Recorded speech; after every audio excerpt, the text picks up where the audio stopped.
Tell us about a time when you sold shares for a loss to close a position and move on. So everybody has these stories, but nobody likes to share these stories because these aren't the hot stories, the exciting stories. Everybody wants to have the zero to hero moment. I've been betting on Tesla since 2012, or I invested in Exxon after a decade of underperformance. Now I'm raking it in. Those stories are abundant and they're fun. But I'm glad you asked this here, Fanatical Bucks fan, because these stories need to be told. The times where you took a position, realized you made a mistake, and had to move on. Sometimes you need to cut your losses. Now, these days, I'm an index fund investor. I just buy everything.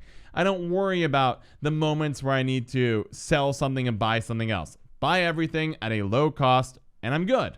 I can hold index funds long term and do quite well.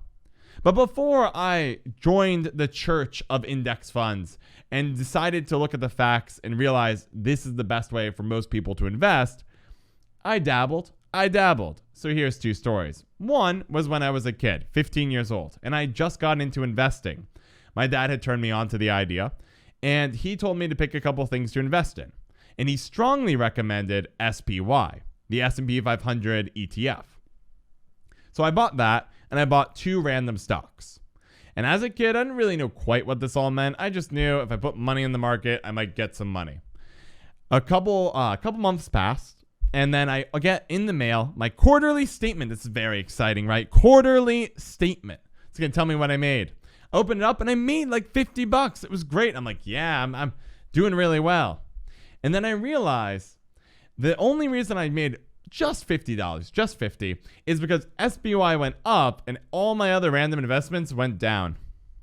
And as a young child, I looked at that and said, maybe my dad knows best. Maybe he's been doing this a little bit longer than I have, and I'll make a change. And so I sold everything and called up Charles Schwab, sold everything but SPY, moved it on the SPY, and that was it. And I started my flirtation.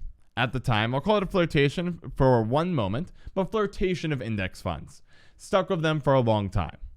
The second story I'll give is when I joined Vanguard, because this is a little different, right? Whereas I was young and ignorant, just trying things, now I'm working at Vanguard, and my finance knowledge is going sky high. And when I'm there, I'm like, I think there's going to be bad economic times ahead. Maybe I should buy a consumer staples ETF because I'm learning about sector ETFs and all these different ways to invest. And I got a couple active, low-cost active funds because Vanguard's active fund lineup is very low cost relative to the average of the industry. Got a couple of those funds. I'm feeling really good. But then eventually my knowledge hit a peak, a humbling moment, which is most experts underperform indexes once you've taken into account fees. Meaning, no matter how smart I am, I'm not smart enough to succeed here because you can't be smart enough to succeed here. Most people who are succeeding just get lucky. Only a handful of people on the planet know what's going on. People like Warren Buffett. And even now, his company struggles to outperform the S&P 500. That was a humbling moment. And so, once again, I had to cut back my portfolio, cut out some active funds I liked, get rid of that consumer staples ETF, and I truly found out that moment, the church of the index fund, and began my worship of the total market ETFs, both domestic and international. Because as much as my heart craves that excitement, that gambler's itch, to prove that I'm smarter than everybody else, the facts say I'm not, and honestly, at the end of the day, emotions drain your wallet. Like going to a casino, maybe you'll win this time. But facts and discipline make your wallet fat. So I'll stick with my index funds. I've learned my lesson. I didn't have to learn any of them in a doomsday kind of a way. Didn't have to have my heart ripped out. But at the end of the day, I did have to make some mistakes, and I've learned from them.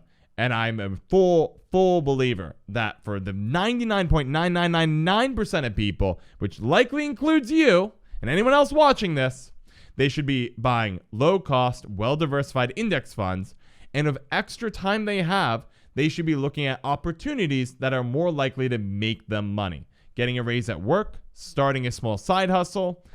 You could look into real estate investing, but in short, not spending their time on the stock market because statistically, that's a losing endeavor.